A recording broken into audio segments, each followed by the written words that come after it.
Ooh. Did you hear that? I did. Okay, cool. Got it. Hello, everyone. Well, we're the few just arriving now, which is great. Yeah. We've got Rob Tanner. G'day, Rob. Tony, if he's not eating dinner. John, how are you?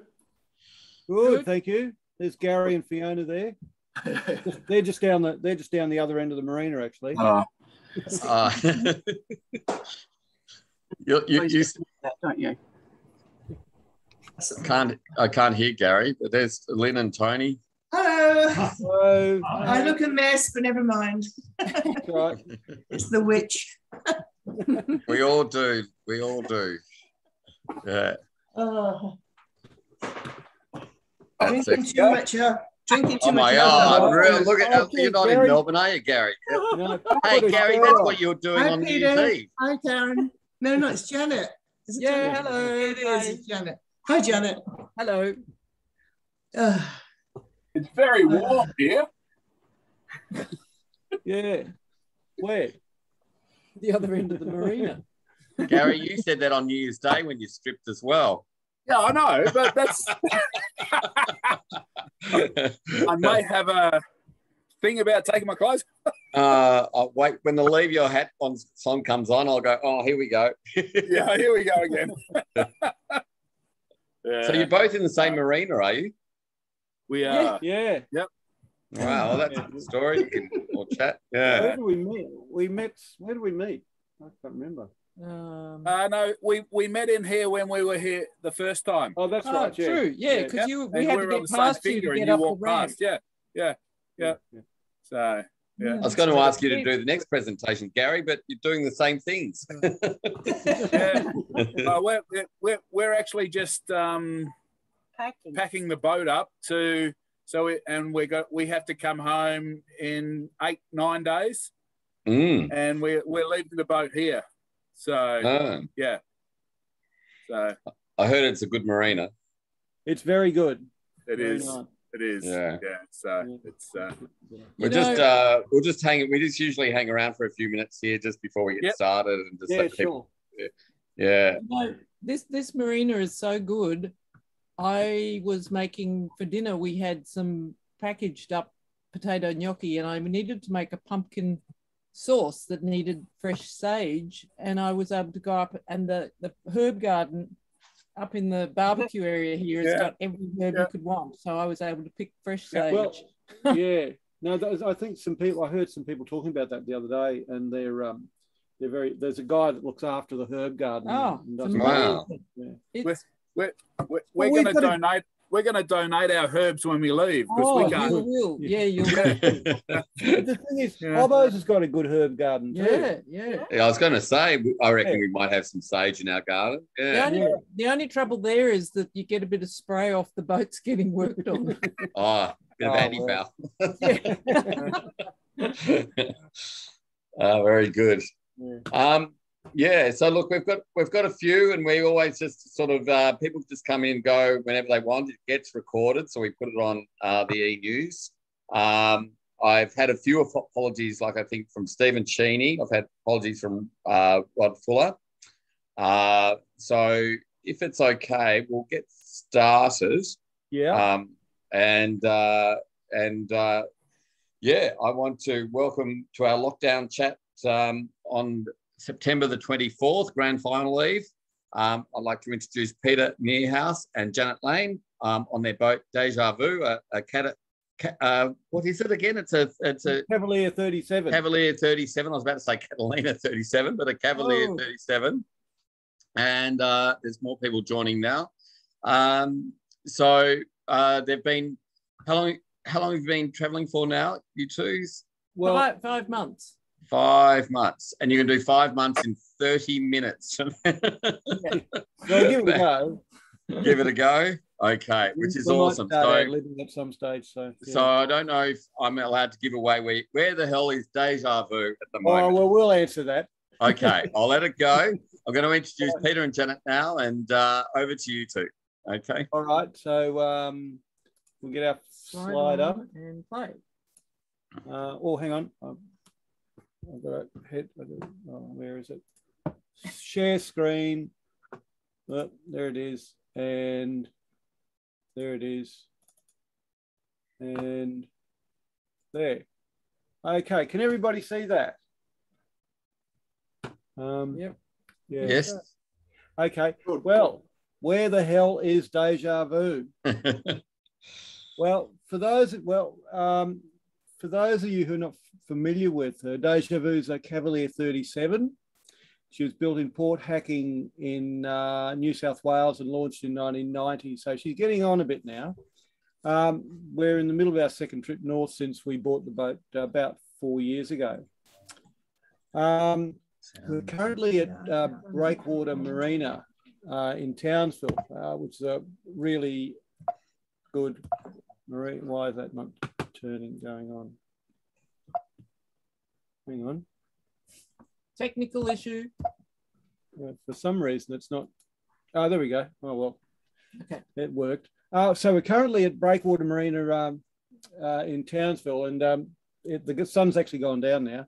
We're waiting for the winds to change. The southeast trades have brought us up the Queensland coast over the past few months, but they usually give way to northerlies or easterlies sometime in October, and that'll be our cue to begin the long trek back home and deal with whatever border restrictions are in place as we go. Hopefully not too many, because we don't want to get into New South Wales and not be able to get out.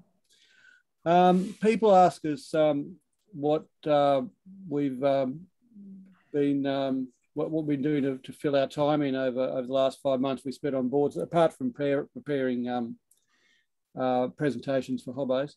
And it's true, we're often not able to go ashore for days at a time, as in a couple of weeks ago when we were stuck behind Hitchinbrook, but we'll get to that later. But it always sort of revolves around the weather, the word weather. So we're constantly trying to gauge whether we'll have the wind and sea conditions to sail to our next destination. And we need to have confidence that we're in a safe anchorage if the conditions prevent us from moving on.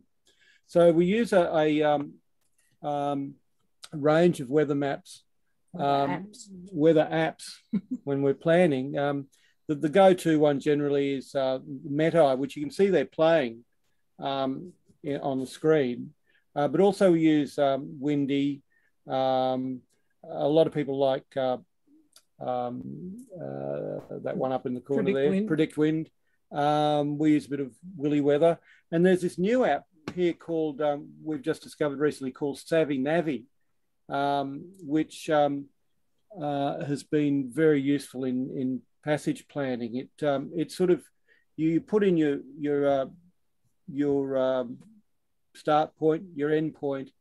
It takes the wind, and if you tell it you don't want to use the motor, you'll tack. It'll tell you what tacks to take. And it actually, that one there was from Phantom Island down to Magnetic, and it actually was pretty accurate. You can also see here with Medeye, it's playing, and what we do is, if we're in a place where there's not much coverage, we'll get up to the Telstra seat or whatever, and we'll record that on a phone or an iPad or something, so we can actually as a screen recording. As a screen recording, so we can sort of look at it in detail when we're back on the boat. Over to you, Janet. Okay, next one. Our journey started way back on Thursday, the 11th of February. We set sail with our friends Dennis and Sue Bromley in the middle picture there. They booked their passage with us as far as Gippsland Lakes, hoping to go via Deal Island and Flinders Islands in Bass Strait. The idea was to meet our friends Ron and Ruth and Tom and Amanda on their yacht Jessabee, who sails out of the Gippsland Lakes itself. Our first leg was just the short one across the bay to Port Arlington, and it was a lovely first sail. We had a good 20-25 knot northerly across the bay, and we were able to run on just our little number 3 jib, brand new one we just had made. We made a brief overnight stop at the jetty there at Port Arlington, And then we headed down to Queenscliff to prepare for an early start out through the heads at the good slack tide the following morning. After we tied up at the Cruising Yacht Club at Queenscliff, we sat down for lunch in the clubhouse, and all of a sudden everyone's phones began pinging with a news flash.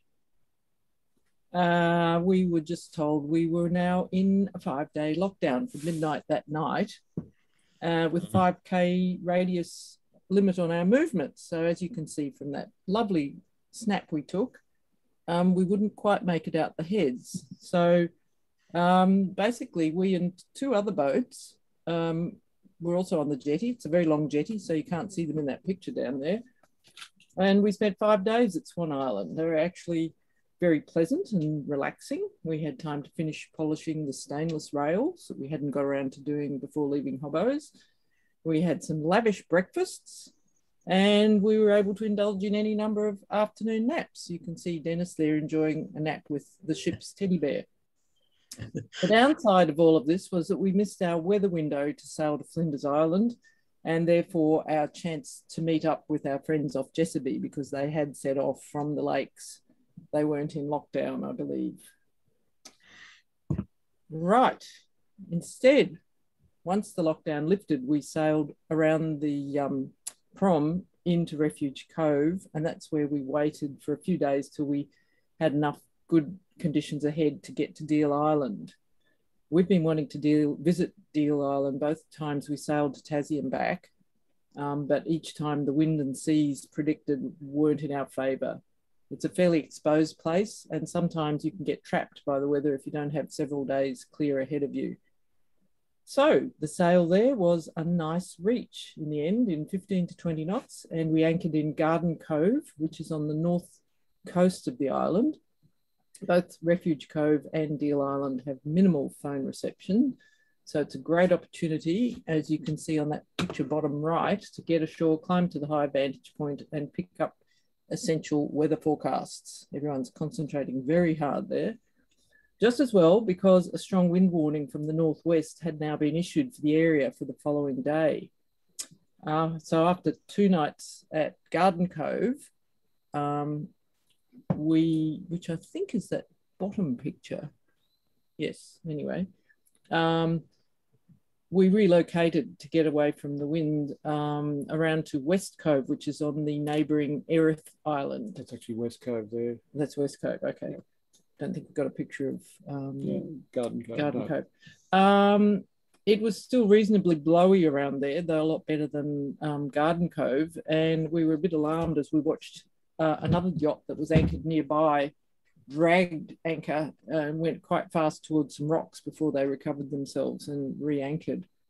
We were lucky we'd stuck fast, having put lots of chain out, but it was still quite a bouncy night, and we had our anchor drift alarm sitting there between our pillows for the night. Next morning, the wind swung back to the south, so we relocated back to Garden Cove and rested up before starting our 20-hour passage from Deal Island almost directly north to Lake's Entrance.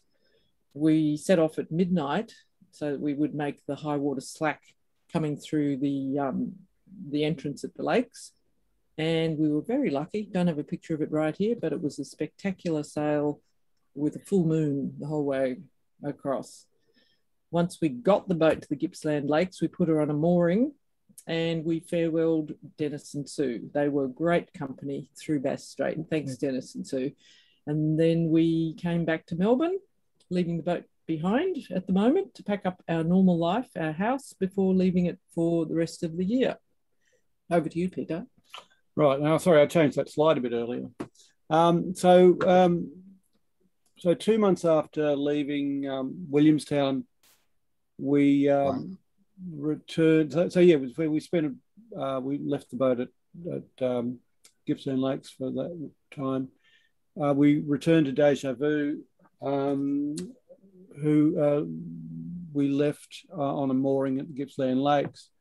We could see we really need to get moving. You can see here, I've got a screen recording of our passage from Gippsland Lakes to Batangabie Creek, but it was another week before we got to leave. So we were just waiting at the jetty for the weather.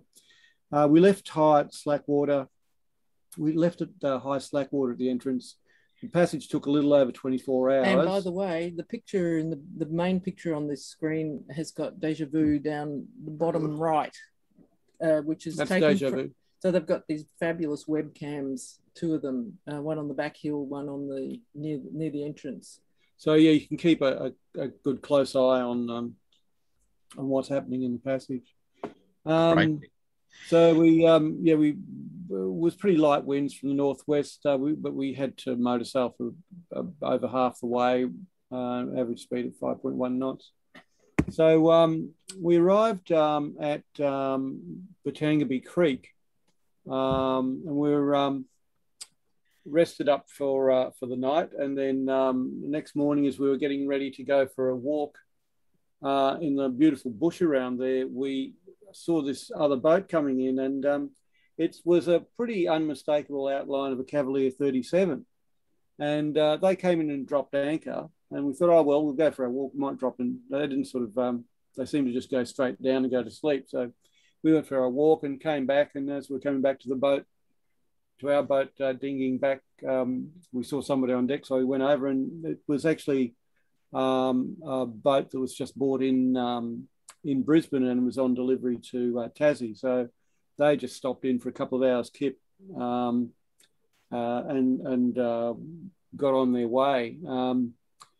It's pretty calm there in Batangabie Creek if in the right weather. It's unless there's some easterly, it's a beautiful little spot.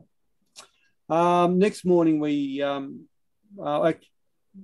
fact, actually, I think it was next afternoon after the walk, we motor sailed for about 3 hours to Twofold Bay, where we met another boat from Melbourne, Toomey, and that's down here. It's a Jeanneau 46 or 47, and that's owned by former Hobos members and former Cavalier 39 owners, Jeff and Jenny, Jeff Savage and Jenny. That's Jeff. He actually, as well, I was having a quiet whiskey up on the back deck late in the afternoon, and this dinghy zapped up, and it was Jeff saying, "Oh, I've just read about you in the Hobos newsletter." So, it was, so anyway, we got to get to know them a bit there. Last time we passed through that Eden area was just before the massive bushfires of 2019. And we walked up to the Ben Boyd Tower, which used to be surrounded by trees. They've all been burnt down and they've been cleared away. And we met some national parks people who were surveying the regrowth in the area. Oh, sorry. Right. So our next passage took us to Bermagui. It took about 8 hours. We had it was all downwind with about 20 to 30 knots behind us. And we had our number 3 jib up still. We decided after all this downwind sailing with just change to our Genoa. So we replaced it there because it looked like we were going to be doing a lot of downwind. Bermagui is a really pretty little town. When we stayed there for 3 nights, we got to know Jeff and Jenny a bit better. We on the way up, we had a bit of a problem with one of our sheet winches. It seized on us, so we pulled them to bits and did a service and got some good support over the phone from Alan Hutton from Hutton Winches in Sydney. He's retired. He's still got good supply of parts, and he's he knows, he's got the knowledge to help you fix a winch on the go. Oh, the other thing that happened on the way to Bermagui was I was just checking my Instagram, and I saw on Instagram a hashtag Cavalier 37, and I thought, oh, I'll have a look at that. And it was about a young guy who had bought when I say young, he was about 40, 41, who'd just bought a Cavalier 37 during lockdown. Well, he bought it sight unseen from Brisbane. Tin Can Bay. Tin Can Bay. And he was in Bermagui, and they were leaving the next day to go to travel north. So this is All the Stars, another Cavalier 37. And we met Jesse briefly there, and then they sailed out the next day, and we sort of vowed to catch up again as we sailed up the coast. That's that? Yeah, so that's that. So over to Janet. Okay, what have we got here? All right, it took us another 5 days from Bermagui to get to Sydney. We made stops at Bateman's Bay, Jervis Bay, and Port Hacking on the way. And when we travelled north in 2019, so we've done this basic trip once before, we did several long overnight passages up the coast. And this time we wanted to slow down and enjoy the sailing more. So the first 2 legs were 8 to 9 hour daylight sails. And while we were in Jervis Bay, we were able to spend some time getting to know Jess and Rach from the Cavalier 37 All the Stars. So we saw them sail out of Bermagui, and this was our chance to actually go on board their boat. And there are lots of comparisons of the same basic boat, but quite different approaches taken by various owners over time. And then we've got Jervis Bay to Sydney. It was a longer sail from Jervis Bay to Port Hacking, which isn't that couple of hours south of Sydney. But we sailed alongside All the Stars, which was fun. And it being a longish sail, we actually arrived there about 9 p.m. But the bonus was this was another, as per the one across Bass Strait, it was a full moon night. So it was quite easy to find anchorage when we arrived in that sort of entrance area to Jervis Bay. It's a very satisfactory entrance if you don't want to go all the way through to Sydney in one go. So after that one overnight at anchor, we, I think All the Stars stayed there for another day, and we said bye to them and we headed into Sydney. So Port Jackson, straight through the Sydney Heads, under the Harbour Bridge, and we went through just west of the Harbour Bridge, just 1 or 2 headlands behind, is called Ball's Head Bay. And the small bay, not many boats in there, and we anchored opposite the naval base called the HMAS Waterhen. Before we left Melbourne, we had a new engine raw water pump installed by Mariner Engineering, but this one? Yeah, up here. But as we got closer to Sydney, it looked like I could see water dripping out of it, so there was something wrong with the seal. So we called up Mariner while they were sailing north, and they straight away got onto it and said, we'll get you a new one as soon as possible. So they sent one to my brother's address in Sydney, and they set it up really well. So with the new bracket on it, new spindle, and it was all set up so that all I had to do was undo 2 bolts and 2 hoses and get it on. So it only took about 20 minutes to replace. So Mariner have been really good to us over both trips. If we have any problems, give them a call, and they can help you out. And it's nice to know they're only a phone call away as we travel up the coast. Next one. Okay. It took us 3 weeks then to get from Sydney to the Gold Coast. And we worked our way through some rather interesting weather going up the coast. We had hoped by getting to Queensland before June, we'd avoid the more dramatic East Coast lows that are a feature of the New South Wales coast. And I think we struck a couple of them in 2019, coming up more like June into July. So largely that seemed to work, doing these day trips and going earlier. But of course, the flip side of that was less wind, and so more motor sailing on the whole. So we used the engine quite a lot more this trip than the last one. But continuing our policy of day sailing where possible, we stopped in a couple of interesting places, Broughton Island, just out of Port Stephens, as well as Camden Haven. So we'd been avoiding coastal bars in New South Wales last time, but we decided this was one that we thought we could manage. It made the day's sail a good length. It was about 14 hours or so from Broughton Island. So we actually set out at 1 a.m. and timed our arrival to come in the bar for the middle of the rising tide, the perfect time, at about 4:30 or 5 o'clock. So we wanted to be there before dark, obviously. On the way, and this is the picture top, this one here, we saw, like, for several hours as we sailed north, this was the scene looking at to our right. It looked a bit like sort of bushfires. Yeah, so controlled burning smoke or something.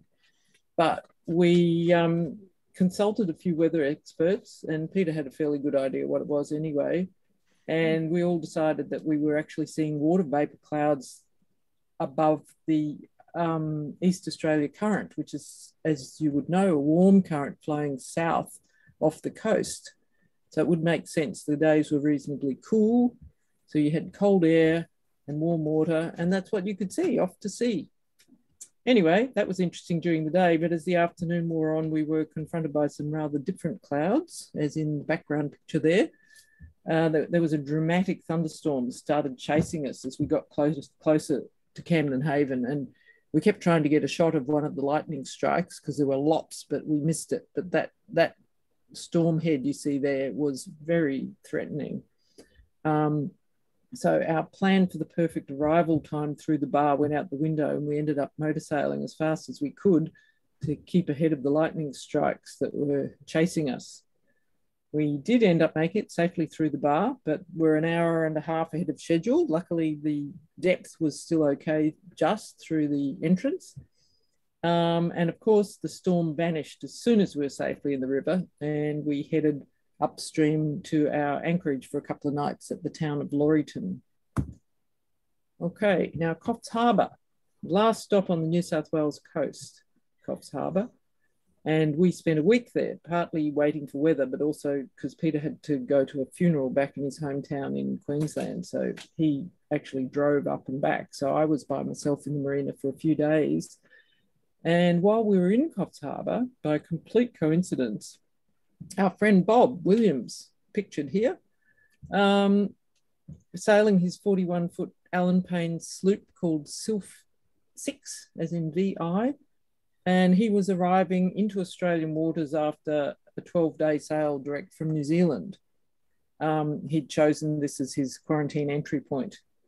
Bob's an excellent sailor and spent his working life in the Navy, where his last job was skipper of the Young Endeavour. He's lived on Sylph for 20 plus years since retiring, while circumnavigating the world. And we met him at Eden 2 years ago when we travelled north. His blog, we've bothered to put his blog address there at the bottom because it's a really professional, naval trained sailing blog, really old fashioned and excellent information across the board, and good descriptions of everything that he comes across. As an international arrival, and especially during the COVID era, of course, he had a quarantine on board until Border Force, who used to be Customs, had quizzed him and given him permission to leave. And it was very lucky in the end that I was able to help, Peter having gone to Queensland, because Bob was only allowed off the boat for an hour during quarantine to go and get a COVID test. And then he had to stay back on board until the result came back. So I rented a car, picked Bob up, drove him to the testing clinic, and then dropped him back to his boat where the marina had put him on the outside end of the jetty so he wouldn't be able to communicate physically with anyone. And the irony of all this, of course, was after being isolated for almost a fortnight while crossing the Tasman, he now had to go to the one place in Coffs Harbour where he might have met a COVID positive person. Anyway, it was lovely to see him, and we had a proper catch-up once his negative test result came back a couple of days later and Peter was back in town. Next. Coffs Harbour to Gold Coast. You can see that I'm wearing a nice little beanie that Janet knitted me. on the journey. So on the 21st of May, we finally arrived in Queensland waters. On the leg from Coffs Harbour to Gold Coast, for once, we were able to sail the whole way. It was 28 and a half hours. We decided not to stop at Yamba or Ballina because of the tide times and crossing the bars were not great. Maybe one day we'll go through. It was a pretty good sail. Winds mostly from the south and southwest at 15 to 20 knots, and our average speed was 5.8 knots. We dropped the main before sunset and just went Genoa only, which was much less hassle. We've since been told a trick, which a lot of you probably already know, of just sheeting the Genoa back to the spinnaker block and not going to the tracks on the side decks. So that kind of gives it makes it a bit easier. So then we got to Moreton Bay. We used to live in Brisbane, so there were lots of family and friends to catch up with. We left the boat for a week at the Manly Marina and moved into Janet's sister's place, which was a nice change. Showers every day, kitchen and bed and everything. The night before going into the marina, we anchored up off Coochie-Mudlow Island, where we used to sail dinghies when we lived up here. It was a full lunar eclipse that night, and you can see up there it's rising.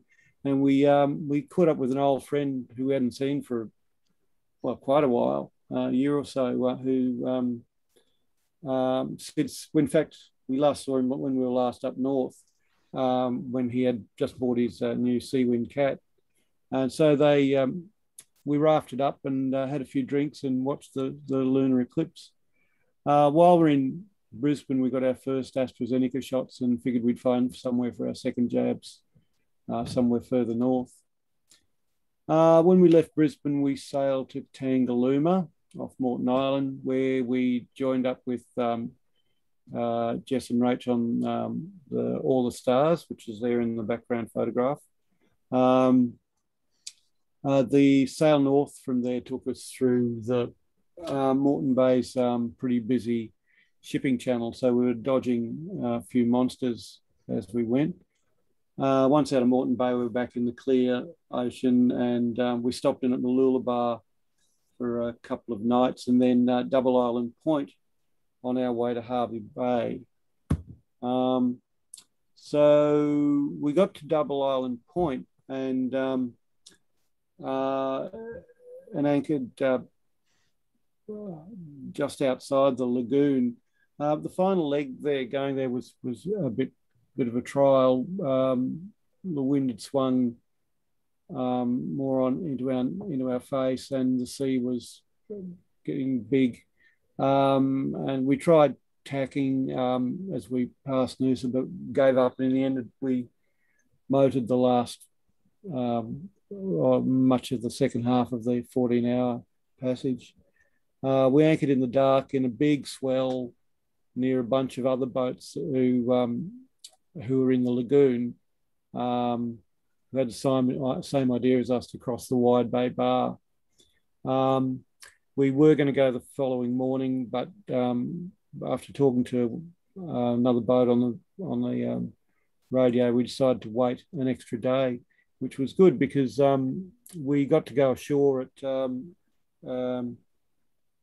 Coloured Sands, at Rainbow Beach, and have a look at the Coloured Sands. And over here you see the boats anchored in the lagoon, which is good, great for cats, and shallow draft boats. We probably might have been able to get in there, but there were too many boats. There were too many boats, and the swell dropped back overnight, so it was pretty comfortable the second night. So then we attacked the Wide Bay Bar, which is narrow, shifting, narrow channel with shifting sands. So as you go through, you've got surf breaking on your left and right, and you go through up here. Then you go through the Mad Mile, which takes you down to the Wide Bay entrance.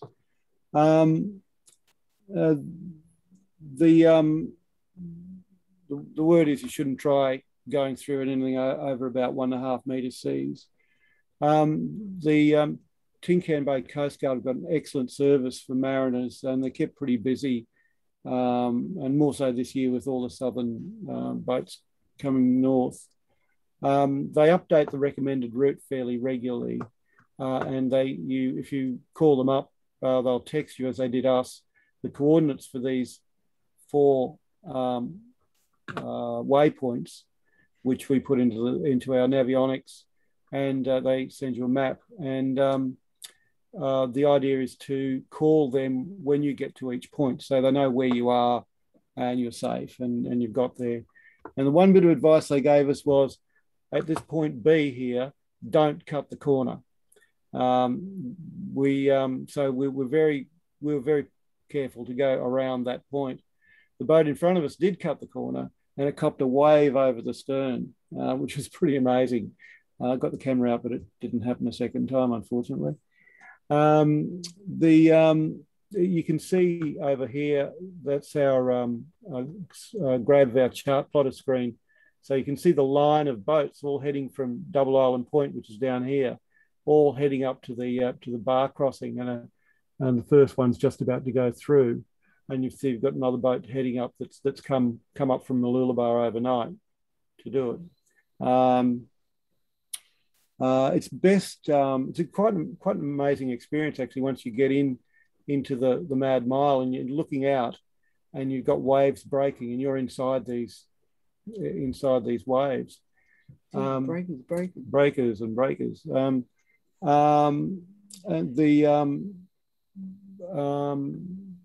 So we went through. We had the motor running. We had a sail up because you don't want to lose power once you're in there. Because anything can go wrong if you stop. Once you lost power. We'll skip a little bit onto into Pancake Creek. Yeah. So once you get through the Wide Bay Bar, you're in behind Fraser Island, and you're in fairly protected waters all the way up the Queensland coast from there on. Because after north from Fraser, you've got the Capricorn Bunker group of islands, and then you've got the reef starts, and all of that is between you and the open Coral Sea. So we stopped in at the Burnett River north once we'd left Hervey Bay, which the Burnett River being the river Bundaberg is on, and we stopped in there for a couple of nights and got ourselves ready, and then we had a good 12-hour sail to Pancake Creek. Pancake Creek is a very popular stopover for boats travelling north. It's about halfway between the Burnett River and Great Keppel Island, so it's extremely conveniently located. You can see why it's so popular. It also has some lovely walking. That picture in the middle there is the nearby lighthouse. So you go through some lovely coastal sort of swampy land and then up a track. And on that side, you're looking out to sea, and you get beautiful views north, south, and out to sea. However, the creek itself has a narrow channel, and there are very strong tidal currents running through. So at first glance, this looks like a lot of room for boats to stop here. This is an avionics grab, and all that green bit is shallow. It dries at low tide, so it's actually quite a narrow channel. And when we first came in, we anchored just about here, I yelled out to the boat next to us as we anchored, "How much chain you got out?" And he said, "I got 20 meters out." And I thought, "Gee, that's not a lot, given all the tides." Anyway, we stayed there one night, and there was a lot of terrible wind against tide, so we're sort of riding up against the chain. It was pretty uncomfortable. So we moved a bit further out back in. So we anchored just about here where I'm pointing there now, and stayed there a couple of nights because there was still a lot of boats around. And we were a bit close to that bank at low tide.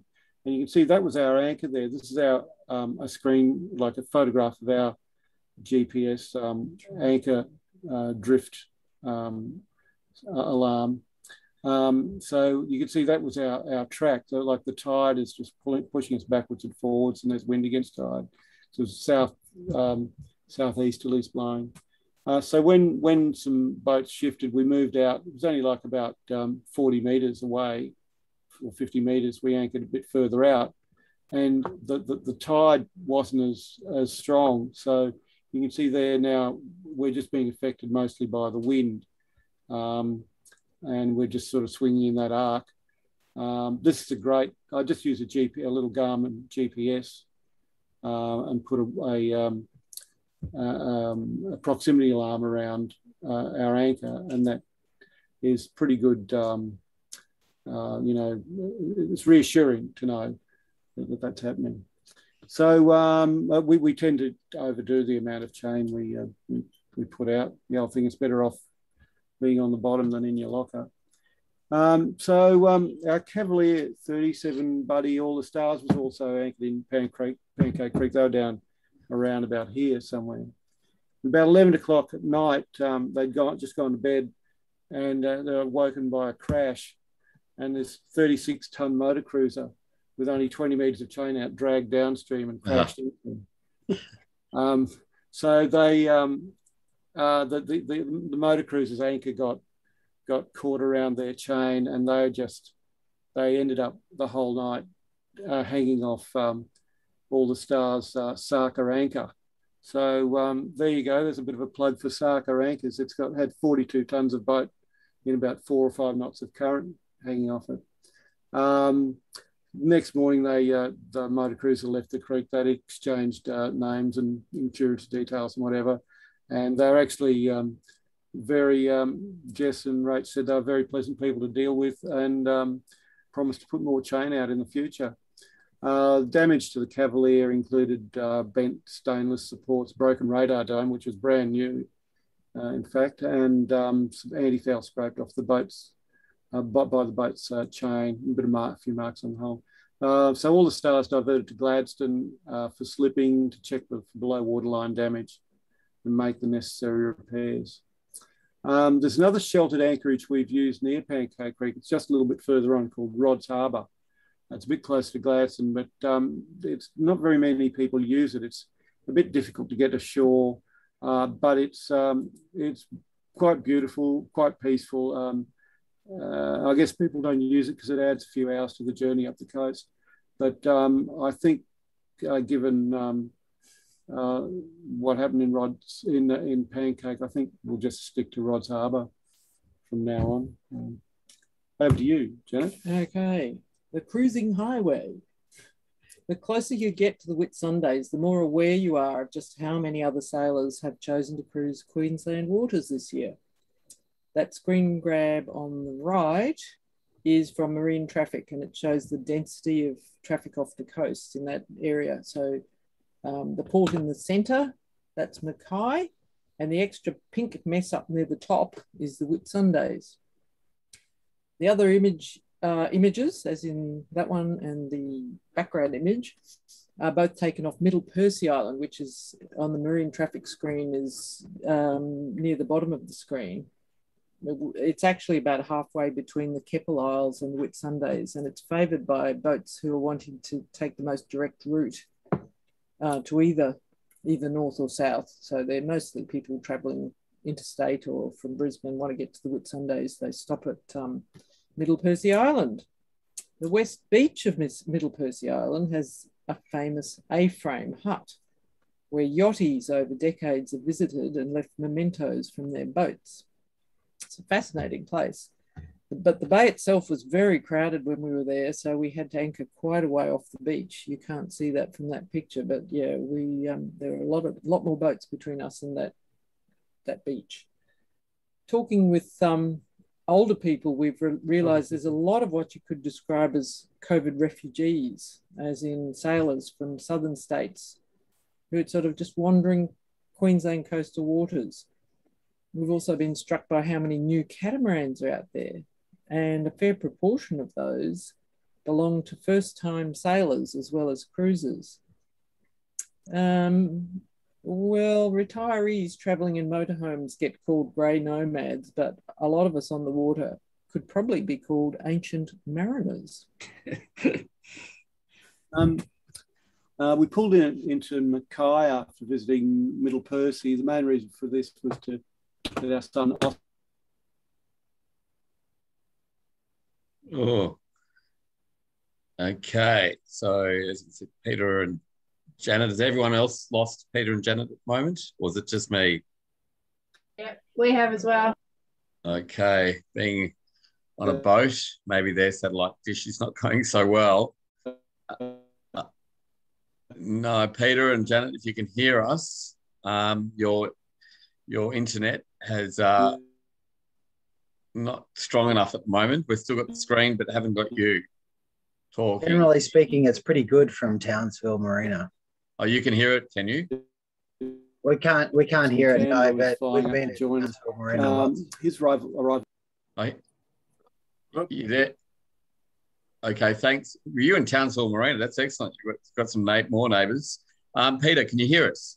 You're muted. Townsville as well.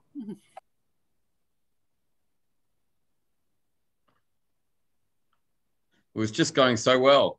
No, Peter, you're still muted. I'll unmute you. See if I can unmute you. Hang on. Ask to unmute. Okay. Perfect. Okay, can you hear us? Yeah, we got. Sorry, that was my. It must have been me. I'll just keep away from the mouse. Right. So where were we? We were talking about modern catamarans and all these one-time ancient mariners. Ancient mariners. Okay. So after this, we pulled into. You're not on the screen though. You're not sharing at the moment, Pete. Oh, okay. Hang on. Let me. It's a fantastic presentation, by the way. It is brilliant. Nobody's left. Maybe. Who knows? Yeah. Okay. Right. Okay. So you got that? Yeah, that's where we were. Yeah. Okay. So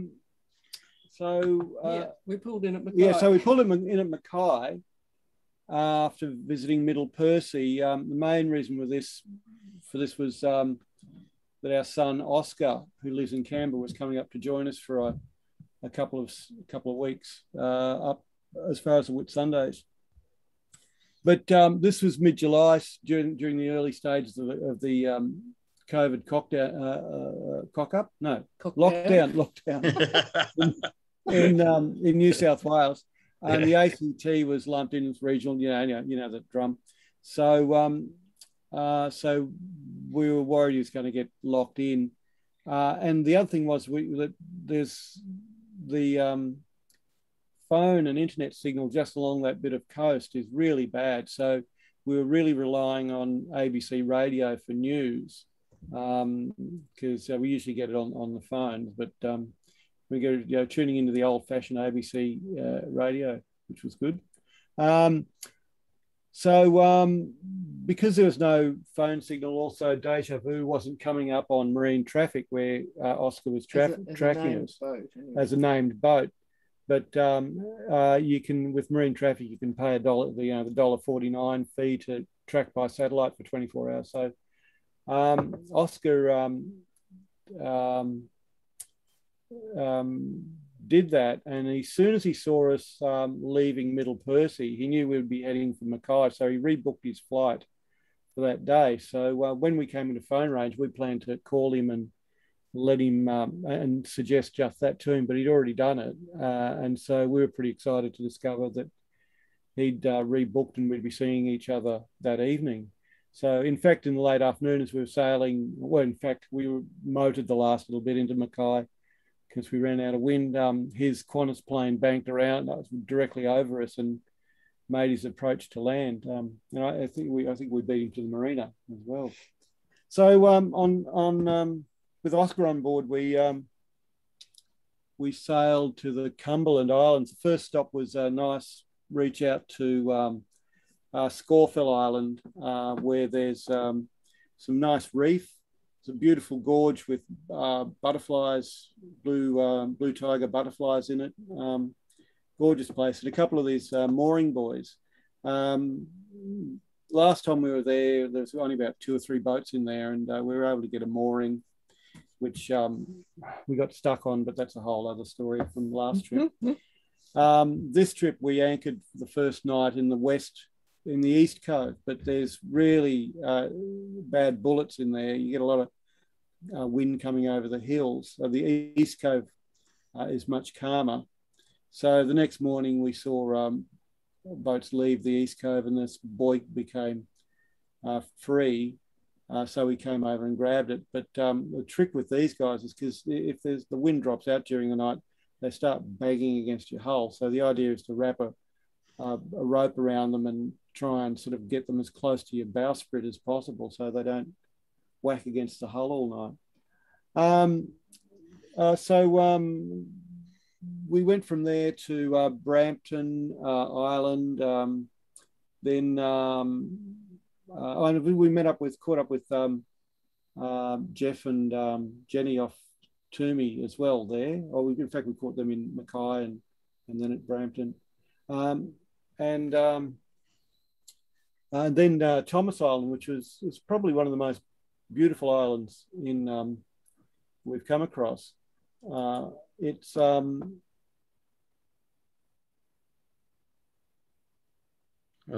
we lost you again.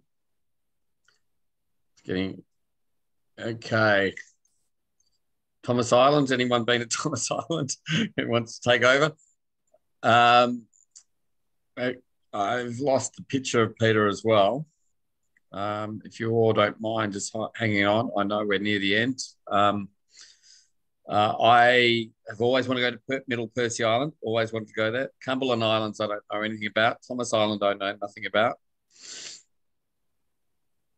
Gary, are you there? Do you want to talk over? Who was, is that Kate Church's, that boat in Townsville? Were you with them at Cumberland Islands or Thomas Island? No. G'day, everyone. We're from a boat called Jacana of Melbourne, which used to be we bought was a part of Hobos, and we've since been living aboard. We sailed out of the Heads in Melbourne in July 2019, and we've been cruising the Queensland coast ever since. And we knew Peter and Janet. They were preparing their boat at the same time as we were at Hobos, and they left about a month before us in 2019. And as far as that part of the coast goes, where were they? Thomas Island. Thomas Island is one of the southern islands of the Whitsunday group. And it has an okay kind of an anchorage from the southeasterly winds, as in on the northwest side of the island, but a fantastic anchorage from the northerly winds that happen sort of at the end of the season that sort of take us back down. And so we spent some time there last year.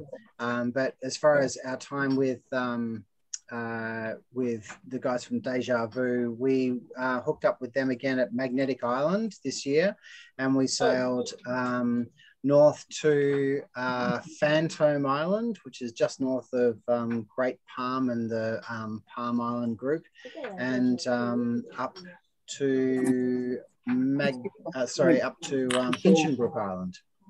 Brilliant. Yeah. So we saw you in a picture at Eden too, didn't we? Didn't we see you? We saw a photo of your boat in Eden. Actually, we didn't go to Eden. No, that wasn't you. We bypassed Eden on the way out. There they are. Here they are. Okay. That was welcome. They did a great job. It was like theatre, we had the emergency stage show going on. The B team. It was awesome. Yeah. All right, thank you for that. That's right. Shall we carry on? Yeah, we know all about Thomas Island now, but keep on going. That's where we got to. Okay, sorry about that. Not that good an anchorage, but yeah, keep talking. I just got to find the. There we go. Share screen. Can you got that? You got that? Yeah, you're just not on the full screen at the moment. Okay, there we go. So we'll move on from Thomas Island. No, that's the wrong way. Okay, the Whitsundays. Oh, that's my turn. Okay. Yeah. So We arrived at the Whitsundays a couple of days before Oscar left us. In fact, he flew out from Hamilton Island, which is right in the middle of the screen there. You can see the high rises of the resorty type of places. And it was quite dramatic, the difference passing by there from 2 years ago when tourism was in full flight, so to speak, and coming up that channel, so sailing up this channel between Hamilton Island,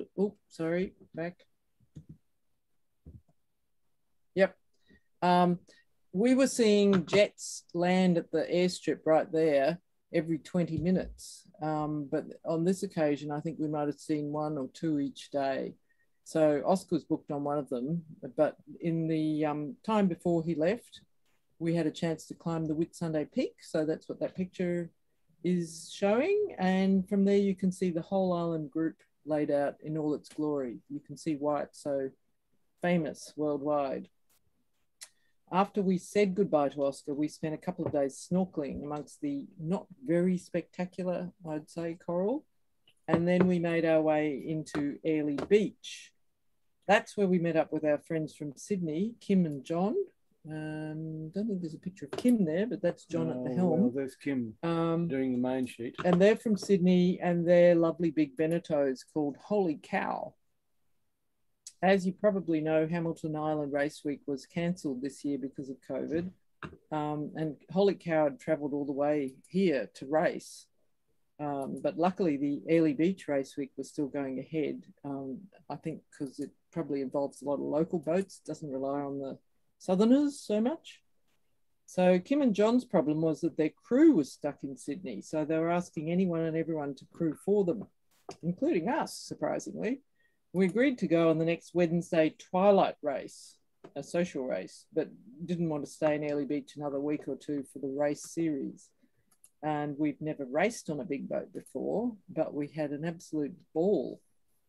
John was trying to protect his handicap, so we had a very slow start and finished way back, but it was all very friendly and a lovely experience. Next.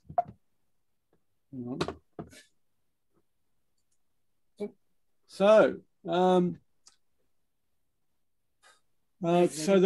route from Magnetic Island to Whitsundays to Magnetic Island off Townsville involves a couple of full day passages. The only protected anchorages really are Cape Gloucester, Cape Upstart, Cape Cleveland.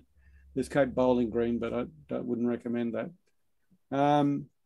We arrived at Horseshoe Bay on the north side of the island in mid-August, and we counted well over 70 boats at anchor. Last time we were there, it was about 50 boats. Luckily, it's a very big bay. We planned to spend a relaxing week at Maggie before going into Townsville for reprovisioning. The morning after we arrived, we looked out to see a familiar boat from Hobos coming into anchor, and that's Jacana. Of Melbourne. And they left, probably Stu might have mentioned, they left Hobos in July 2019. Stu, Kate and their boys, Oscar and Sasha, on board, and they've been living on board ever since. They make Brisbane their base during the cyclone season. It was fantastic catching up with them again, and this is the beginning of a 3-week period where we saw each other quite regularly as we moved slowly north. In our week at Maggie, we explored some of the excellent walking tracks on the island, and we were able to get our second AstraZeneca shots at the island's tiny little pharmacy. In late August, we travelled north in convoy with the Jacanians, as we call them, and they call us the Deja Vuians, from Townsville to Phantom Island, which is in the Palm Isles, and then onto amazing Hinchinbrook Island, which is like the land time forgot. The southeast trades had dropped to under 10 knots while we were at Phantom, so we took the opportunity to motor up to Zoe Bay and anchor in there for a night and go ashore and visit the Zoe Falls at Hinchinbrook. You dinghy into a little creek, and then it's about a 20-minute walk up this boulder hopping to the waterhole. It's beautiful, clear water, and you dive in there, and there's all these fish swimming around you. It's a very, very special experience. Next day, we relocated around to the more protected western shore of the island, just inside the tip of Cape Richards. And we should have a map here, but we don't, I'm sorry. But when you're at Hinchinbrook Island, you know you're in the wet tropics. In the early hours of the morning, while we were anchored off Cape Richards, so we're off just inside the western side of this north tip of the island, and the rain began. It was steady at first and became heavier as the morning progressed. It was quite exciting, actually, to begin with. And then the swells started coming around the headland from the north, and the wind began to pick up from the southeast. Can I just say, yeah? At this stage, Stu and I are texting each other from boat to boat saying, "Oh, if this gets really bad, what's plan B? We've got a plan B," and we're sort of discussing what to do. And we kept on saying, "Oh, we'll be okay, we'll be okay." And then it just got lumpier and lumpier and windier, and then eventually, returning to script, yeah, the swell got too much for our poor old snubber, which broke, and the pitching of the bow up over each big swell started each time it would go up. It threw several links of the anchor chain off the winch's gypsy. So like three links would just go pop. And that was quite enough. That if that was going to go on, this was not a good place to be. I remember saying to Kate at the time that it reminded me looking behind the boat and watching the swell wrapping around the point was akin to the last time I was at Bell's Beach surfing, and watching the lineup just come in. It was. I only wish we'd had the presence of mind to get a shot or a video of Jacana bouncing up and down that swell, because it was amazing. I actually thought about it, I have to say, Stu, and I thought, no, there are more important things I should be doing right now. So yeah. But anyway, we got out of there. Anyway, Jacana and Deja Vu both upped anchor, and we motored south down the coast of the island, away hugging the coast, which was protecting us from the wind, but we finally got away from the extreme swell.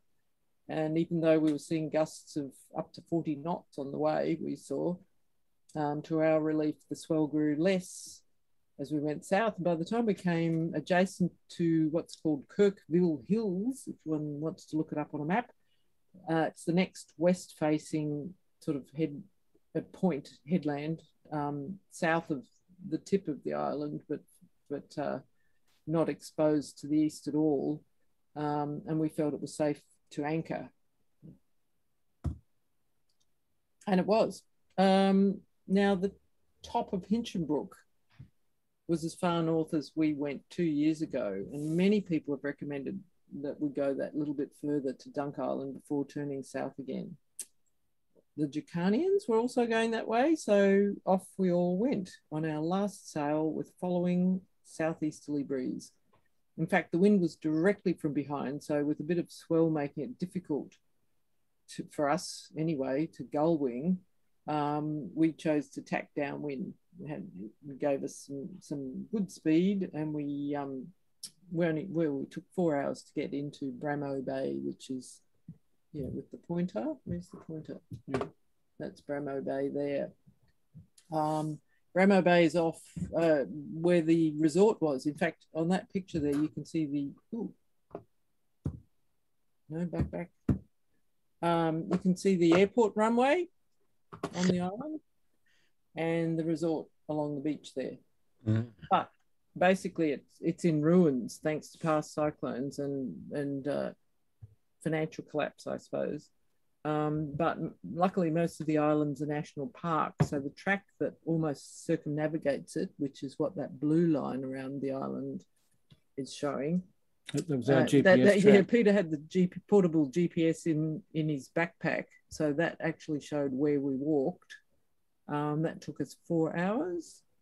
And it was absolutely spectacular. It's the most extraordinary place that we've ever walked, especially around the southern part of it, which is just in from the shore, and it's a rainforest.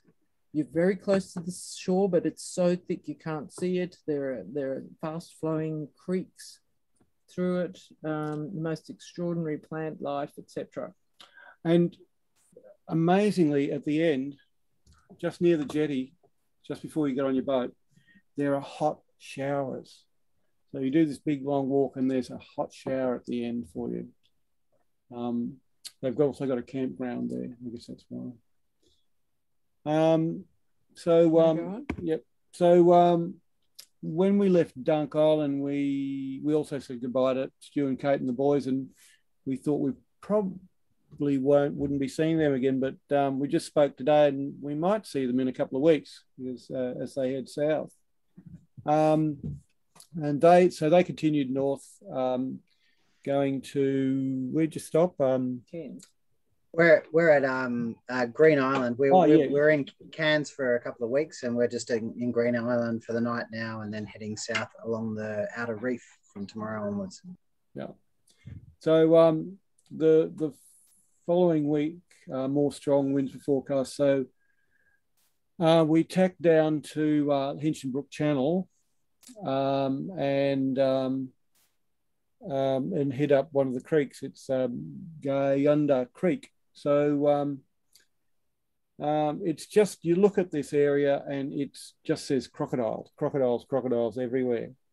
So we went into the creek, and I think there are about 4 boats in there when we went in, and because we got in there early before the winds hit, and that's where we saw Gary and Fiona again on happy hours.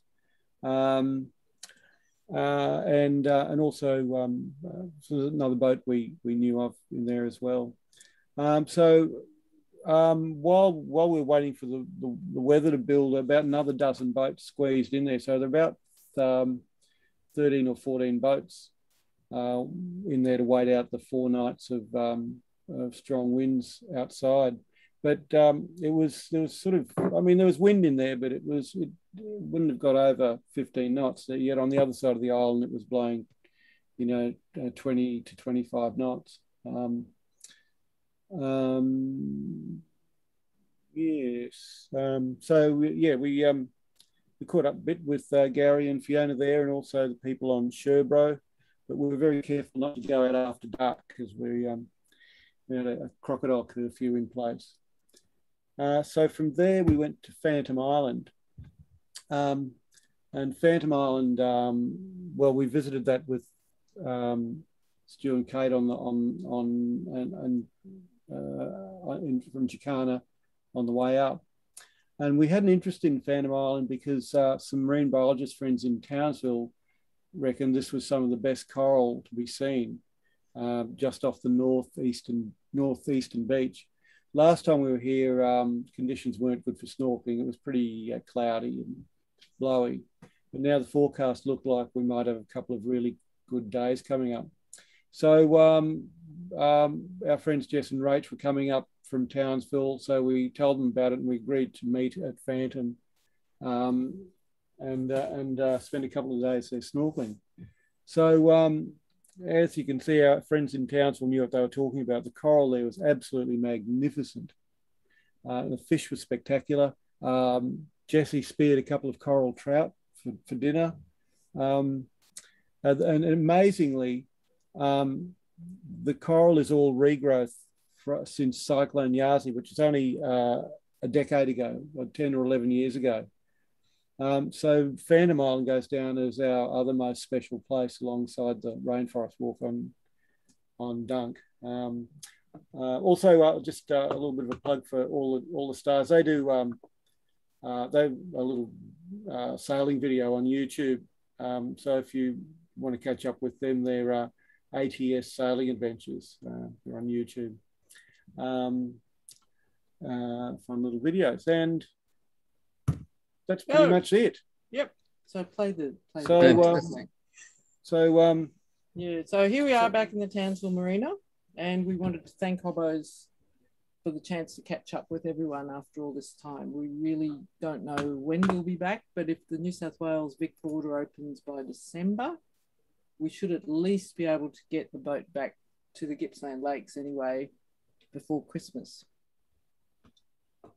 That route's got us going from Phantom Island to Magnetic Island. That's all right. Yeah. So anybody got any questions or anything? Yeah. Can I just stop sharing? Is that all right? I'll just stop sharing for the moment. Thank you. Okay. How do I do that? Hang on. No, I've just done that, Peter. He's done it. You've done it. I've done it for you. That's okay. Right. Yeah. Brilliant. So what's been fantastic, you know, we said, where the hell is Deja Vu? You've been fantastic in your communications. You know, I've been watching you when you were in Lakes Entrance. A lot of the guys, I remember you our newsletter when you talked about that. It was fantastic. You mentioned someone had seen where you were also while reading one of our newsletters as well. Yeah, that's right. Yeah. And I think we try and advertise your blog, you know, so yours, you know, and so hopefully people are also following your blog. And I'm also fascinated that, you know, you met all the star people and they've followed you basically all the way. These two Cavalier 37s that have been traveling up the East Coast together. It's quite amazing. Yeah, that's been really good. That's been very special. Yeah. And to think there's all these Hobos people out there, you know, that's what I'm loving. So from Jacana to Gary's both happy hours and Fiona. So yeah, it's awesome. So I just met a guy on the jetty this morning. I think he's like in this boat up the jetty, and he said, "Oh, I used to sail at Hobos." Long, you know, decades ago, but you know, a little club, but it's always punches above its weight, I reckon. Yeah, absolutely. Yeah. I just, you know, Gary must have, you know, Hinchinbrook, its own weather system. There's not many comments. Ron said thank you very much. Ron Parker's there and Ryan has said thank you very much. And this will be shared on our e-newsletter and on What's on Hobos next week. And then it will also be on YouTube. So hopefully I've really enjoyed your the photos were amazing. I think they were professional. I don't think you've taken them all, but anyway, they were amazing. I've got to say, I was a professional photographer in my previous life. I can tell now because I was going, wow. I was going, wow. So well done. Has anyone? Writer. Yeah. Rob Tanner's very happy. He said, great presentation. You still have the best boat. He loves your boat. Why does Rob Tanner love your boat? He used to have one. Oh, I thought he loves his boat, but he also loves your boat. He had a Cavalier 37. He did, yeah. Deja Vu's even the same colour in the paint job as ours. So wow. Very good. No, she's been working really well for us. There's Peter's bored. There's nothing to fix anymore. Oh, don't say that.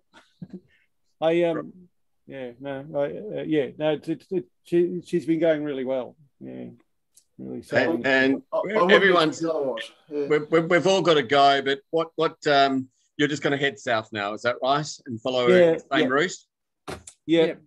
Get back to the New South Wales, the Queensland New South Wales border, and hope that the New South Wales Victoria border is open for us to get through. Otherwise, we might have to think of something else. Okay. We've got Ray Proudlock here, and he's just said Jacana used to be his neighbour with Salika. Okay. So Jacana and Salika were together. Yeah. You remember Ray, do you? It's funny because we've owned Jacana for about 3.5 years, I think now. But the previous owners, Dan and Yo, who circumnavigated in her, we've remained in contact with and have become quite good friends with, and they have their new boat at Manly, which is where we spent our last summer. So we've spent quite a bit of time catching up with them and learning more and more about the boat and about their previous experiences. It's been great. Awesome. Awesome. Well, so Janet, you said that Peter's running out of things to do. Surely he'll be wanting to replace that new cabin sole fairly soon. Oh no, it's in. No, you did it before you left Hobos, but surely you've worn it out now and you need to do it again. Well, no, I've got to say, look, I did some tests on this stuff. It's pretty hard. No, I can say to you, we were sailing along the other day, and by surprise, my computer fell off the table and went bang into it and actually chipped it. But the computer's still working. But interestingly, because it's plastic, the chip is actually like a little white thing in it. You can tell it's not timber. Can also say that the rain was so heavy at Hinchinbrook that our new windows, which did not leak under all tests back in Melbourne, did show a couple of leaks. I remember you doing them. Under sustained. But it was only that one day. Like it was just torrential for probably not 24 hours, but nearly. Everything just built up, I think.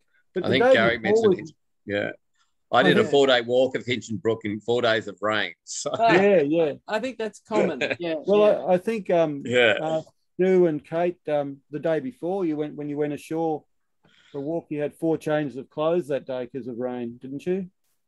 I think so. Yeah, at least 3. Wow. 3, I thought they said, but All